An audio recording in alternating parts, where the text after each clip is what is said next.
नमस्कार, आप देख रहे जनता न्यूज़ और मैं हूं आपके साथ शाइमा परवीन। एमसीडी में बकाया वेतन को लेकर चल रहा है हंगामा सदन तक पहुंच गया है, जहां इन मुद्दों पर एक और राज्य सरकार और एक और केंद्र सरकार आमने सामने है। हालांकि राजनीतिक दलों में आरोप प्रत्यारोप का दौर चल रहा है, परंतु इसका समाधान नहीं निकल पाने में सरकार असमर्थ नजर आ रही है।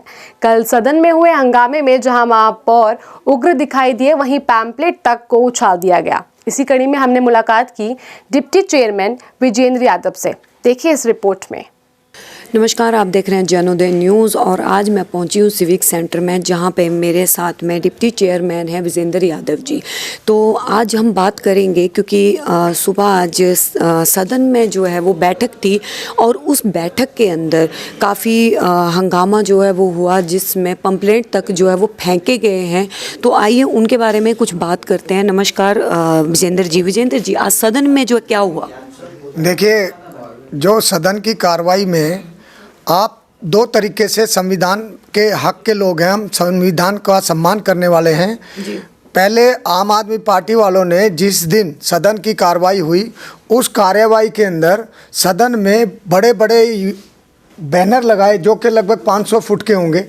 जब दर्शक दीर्घा के अंदर यहाँ पर सदन की कार्रवाई देखने के लिए उनके रिश्तेदार दोस्त आते हैं, तो वो सदन की कार्रवाई की गरिमामयी को देखने के लिए आते हैं कि क्या सदन के अंदर में दिल्ली की निगमों के हित के लिए कार्य होते हैं, या दूसरा अगर देखा जाए तो कैसे भाई वित्तीय स्थिति उनको जनरेट करने के लिए कैसे अपना टैक्स लिए जाते हैं, या नेताओं के स्पीच सुनने के लिए आते हैं। लेकिन उन्होंने ऊपर दर्शक दीर्घा से, जब आपकी एक गरिमा एक स्थिति के अंदर आप बैठे हैं, आप पार्षद हैं, चुन के आए हैं 50-50, 60-60 हज़ार लोगों के ऊपर से आपको वोट किया है उन्होंने। जनता क्या देख रही है? जब एक कार्य प्रणाली होती है, जब आप सदन के अंदर आते हैं तो जो एक महीने के अंदर या उस दौरान कोई भी शीर्ष नेतृत्व जिस भी मर्जी पार्टी का हो, अगर उसमें कोई स्वर्ग सिधार जाता है तो उसका हम शोक सभा के रूप में 1 मिनट का भाषण रखते हैं, या उनको शोक संतप्त परिवार के रूप में उनसे तो श्रद्धांजलि देते हैं। उन्होंने आम आदमी पार्टी वालों ने ना ही तो वो श्रद्धांजलि होने दी, ना शोक सभा का प्रस्ताव पढ़ने दिया, ऊपर से उन्होंने शुरुआत में ही पर्चे फेंके और उसके बाद उन्होंने यूनिपोल के बड़े बड़े बैनर लटकाए। तो ये उन्होंने संविधान की एक किस्म से गलत तरीका अपनाया। और आज हमने जो आपने कब पूछा मेरे से क्वेश्चन कि जी आपने भी स्टिकर हैं या ये चीज़ें हैं या पंपलेट है या हाथ में 13,000 करोड़ रुपए का बैनर लेके हमने चर्चा करी। मेरा मकसद ये नहीं था कि मैं अपने जो सदन की है उसकी गरिमा को भंग करूं। हमारा एक संविधान के तहत चलने का कार्य होता है और हमने पूरा प्रोटोकॉल के अकॉर्डिंग सारा सब सिस्टम चलने दिया।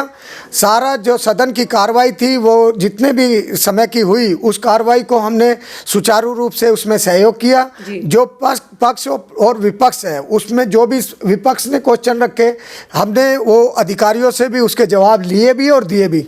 जब एजेंडा पढ़ा जा रहा है और जो एजेंडा पढ़ने के बाद हाउस एडजर्न होने का एंड हो जाता है, तो हमने अपनी बात को रखा है कि हमारे को 13,000 करोड़ रुपए अगर दिल्ली सरकार से लेना है, तो आज दिल्ली का बच्चा एक एक नागरिक समझ चुका है कि ये पैसा निगमों के पास नहीं है। तो किस कारण से नहीं है? वो सिर्फ और सिर्फ अरविंद केजरीवाल जी के और दिल्ली सरकार के कारण नहीं है। क्यों? क्योंकि निगमों का पैसा जब एक सरकार दूसरी सरकार को देती है, ये नियम है, संविधान है। जब भारत सरकार जितने भी प्रदेश हैं, उस प्रदेशों के जो भी वहाँ पर सरकार होती है, उसमें वो उनको प्रोवाइड कराती है कि जो आपसे निचली सरकार है, हमारी सबसे छोटी सरकार है, हम उस छोटी सरकार के नुमाइंदे हम आश्रित होते हैं कि वो जो हमारी दिल्ली सरकार है, वो फंड जो हमारे हिस्से का होता है या जो टैक्स होता है वो पास से नहीं दे रहे। वो तो सरकार ने, बड़ी सरकार ने छोटी सरकार को दिया। अब छोटी सरकार का भी कर्तव्य बनता है कि वो निगमों की जो इकाइयां हैं उनको दे। लेकिन उन्होंने एक षड्यंत्र और कंस्पायर के तहत ये पैसा रोका हुआ है। उनका सिर्फ और सिर्फ ये मकसद है कि किसी भी तरीके से दिल्ली के अंदर निगम की जो 1 साल 1.5 साल बचा है, उसमें जब इलेक्शन होंगे तो वो उनको एक जनता के सामने ऐसा चेहरा प्रदर्शित करना चाहते हैं कि दिल्ली के नगर निगम जब पैसा नहीं दे पा रहे हैं तो ये कारण ये है कि वो निगम में सही तरीके से नहीं चला पा रहे हैं। लेकिन विजेंद्र जी 11 से 13 दिन जो है आप केजरीवाल जी के घर के बाहर भी बैठे रहे, आप धरने भी दिए, तो और वहाँ पे बताया गया कि केजरीवाल जो है बाहर तक नहीं आए, तो क्या उस चीज़ का क्या लाभ निकला और क्या मतलब प्रॉफिट क्या हुआ बैठने का? देखिए, हमारे साथ में वहाँ 18 महिला पार्षदें बहनें बैठी थी जी। और 12 हम लोग थे। हम लोग वहाँ पे कुछ कैमरे लगा देने वाली बात भी हुई थी। आप ये एक बात समझिए, जो दिल्ली के महापौर होते हैं वो प्रथम नागरिक होते हैं दिल्ली के जी। उनके साथ में हम लोग जो निगम के टॉप 5 लीडर्स होते हैं, तो डिप्टी मेयर साहब हैं या स्टैंडिंग कमेटी चेयरमैन हैं या डिप्टी स्टैंडिंग है या नेता सदन जी हैं, वहाँ पर तीनों निगमों के सभी बहुत ही सम्मानित लोग बैठे और उनके साथ में महिला पार्षदें बैठी। हम 10 दिन तक तो वहाँ पर कोई केजरीवाल साहब ने वहाँ पर जो ना तो कोई टेंट का या कोई और चीज़ की सहूलियत क्या कुछ नहीं दिया, चाय तक का उनकी तरफ से कोई कभी ऑफर नहीं आया। हम उनसे मिलने नहीं गए थे, हम उनसे फ़ोटो खिंचाने नहीं गए थे। हमारा मकसद था निगमों का जो रुका हुआ धन है, जो फंड है, वो निगमों को मिले, जिससे निगमों का कार्य सुचारू रूप से चल सके। लेकिन उनको पता नहीं क्या भूत सवार है केजरीवाल जी को। उन्होंने महिला पार्षद जहाँ पर वो सोने का स्थान है बहनों का, उनके ऊपर ही कैमरे लगा दिए। जब उनको रोका गया, वो आते थे जाते थे, दिल्ली के 5 स्टार होटलों में गाजर का हलवा खाना जाते थे और वो कहते थे हम अरेस्ट कर लिए। अरे केजरीवाल जी, आपको अगर अरेस्ट की जगह रेस्ट किया कहा जाए तो ज़्यादा बेटर है। ए हटा दो तो रेस्ट बनता है। वो रेस्ट कर रहे थे, घर पर आ जा रहे थे, शादियों ब्याह में अटेंड कर रहे थे। जब अपनी गाड़ी से जा रहे हैं आ रहे हैं और हम लोगों ने उनकी गाड़ी के सामने जब रुकने के लिए कोशिश करवाई और उनसे रिक्वेस्ट की, उन्होंने हमें बुलाया था जब हम गए थे। हमारा मकसद ये नहीं था कि हम उनके पास जाकर, जब गए तो उन्होंने बुलाया तो हम गए, नहीं तो हम नहीं जाते। जी। चांदनी चौक में अभी जो है हनुमान मंदिर तोड़ दिया गया, उसमें बीजेपी जो है वो आम आदमी पार्टी के ऊपर आरोप लगा रही है और आम आदमी पार्टी जो बीजेपी के ऊपर आरोप लगा रही है। मेन जो है वो गुनहगार कौन है, उसको तोड़वाने के ऑर्डर जो है वो किसने दिए? देखिए, एमसीडी उसमें रोल एमसीडी का नहीं है, दिल्ली सरकार का है। क्यों? क्योंकि केजरीवाल सरकार के नुमाइंदों ने वो हाई कोर्ट के अंदर में लेटर है उसकी वो जो दिखाऊंगा मैं लेटर, जिसमें उन्होंने कहा है कि ये रोड के बीच में जगह पर ऐसी सिचुएटेड है जहां पर कहीं ना कहीं ट्रैफिक इफेक्टेड हो रहा है। लेकिन उसके बीच में तो गुरुद्वारे, सीसगंज गुरुद्वारे का जो प्याऊ भी आ रहा था, फिर उसे क्यों नहीं तोड़ा गया? देखिए क्या है कि ये तो आम आदमी पार्टी, जो आरोप आदमी पार्टी में मानता हूँ, आम आदमी पार्टी का आरोप लगाने का कार्य है। इन लोगों के जो मन और दिमाग में चल रहा है वो ये जाने, हमें इन चीज़ों में नहीं बढ़ना। हम तो अपनी पार्टी के आदरणीय मोदी साहब के, आदरणीय अमित शाह जी के फॉलोअर्स हैं। हमारे जो दिल्ली प्रदेश के अध्यक्ष आदरणीय आदेश कुमार गुप्ता जी हैं, हमारे जो लोकसभा सांसद पद्म श्री हंसराज हंस जी हैं, जिनके तत्वाधान में, जिनको हम आदर्श मान के हम उन कार्यकलापों को करने में पूरा सहयोग कर रहे हैं, कोशिश कर रहे हैं, भरसक प्रयास कर रहे हैं कि भी किसी भी तरीके से जो कोरोना काल के योद्धा हैं, कौन है, जो कर्मचारी हैं, हमारे भगवान का रूप है वो, उन्होंने कोरोना काल के अंदर यहाँ पर इतना बड़ा मतलब कार्य किए हैं, जो अपने घर परिवार को छोड़कर यहाँ पर कार्य करने में रहे। तो जिनके साथ परिवार में से कुछ ऐसी दुर्घटनाएं भी घटी कि जो शहीद हुए कोरोना काल के दौरान, जो घटित घटना है, उनको क्यों नहीं देते केजरीवाल साहब? 1-1 करोड़ रुपए दो ना, जिनसे उनके घर परिवार का, उनको बच्चे को नौकरी दो ना, क्यों नहीं देते? उनकी मंशा कुछ और है। उनका मकसद ये है कि किसी भी तरीके से निगमों को बदनाम किया जाए। लेकिन इसका जो रिस्पॉन्सिबिलिटी, जो जिम्मेवारी, जब दिल्ली कूड़ा हो जाएगी, जब दिल्ली में कर्मचारी हड़ताल पर चले जाएंगे, तो दिल्ली के कर्मचारियों की हड़ताल का सबसे बड़ा जिम्मेवार अरविंद केजरीवाल है, दिल्ली सरकार है।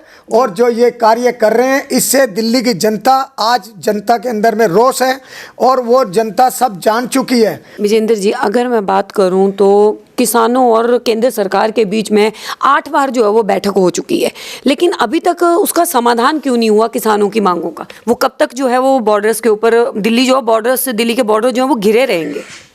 देखिए, भारत सरकार के कृषि मंत्री आदरणीय नरेंद्र सिंह तोमर जी ने कई बार ऐसे भरसक प्रयास किए हैं कि जाकर उनसे वहाँ पर भी मीटिंग करने की कोशिश की है, उनको बुलाया है और अपने कृषि मंत्रालय में भी उनको आमंत्रित किया है, उनके साथ बैठक की है। उस बैठक के अंदर में कई बैठकें इसलिए की हैं कि हमारे जो अन्नदाता हैं, हमारे जो भगवान हैं, कृषि किसान, वो जब एक ऐसे धरने प्रदर्शन पर आ गए हैं तो कहीं ना कहीं हमारी सरकार उनसे टच में है और जल्द उनसे कई चीज़ों पर तो सहमति बन चुकी है और भी सहमति बनेगी, ये मुझे पूरा विश्वास है। अगर एमएसपी से वो बात कर रहे हैं कि जी आप किसान को बहुत नुकसान हो जाएगा, अरे आज अगर मैं एक छोटा सा एग्जांपल देता हूं कि जो भटूरे वाला है, जो बेचारा एक गरीब है, जो हॉकर्स है, वो लगा रहा है और उसे कह दिया जाए कि भाई आपके भटूरे की प्लेट का रेट 50 रुपये तो मिलेगा ही मिलेगा,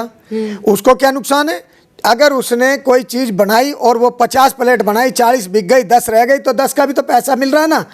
अगर इसी तरीके से हमारी सरकार ने उनको, भारत सरकार ने ऐसा किसानों को एक ऐसा तोहफा दिया है जिसके आज भारत के अंदर में कितने प्रदेश हैं जी, बहुत सारे प्रदेशों से, लेकिन कौन से प्रदेशों से? सिर्फ 2 प्रदेशों से ही किसान आ रहे हैं। इसका मतलब क्या है कि 80% किसान खुश हैं। जो आदरणीय प्रधानमंत्री हमारे नरेंद्र भाई मोदी जी का सपना है, उनका जो सपना है वो यही है कि किसी भी तरीके से, चाहे वो गरीब हो, चाहे वो मतलब कार्यकर्ता हो, चाहे वो किसी भी कास्ट से हो, ये नहीं है उनका सपना कि जी वो किसी विशेष कास्ट से बिलोंग करते हैं। उनका सपना है कि कृषि प्रधान देश है हमारा और यहाँ पर कृषि प्रधान देश के अंदर किसानों की भलाई के लिए जो हितकारी कार्य हैं वो ज़्यादा से ज़्यादा कर रहे हैं, करेंगे।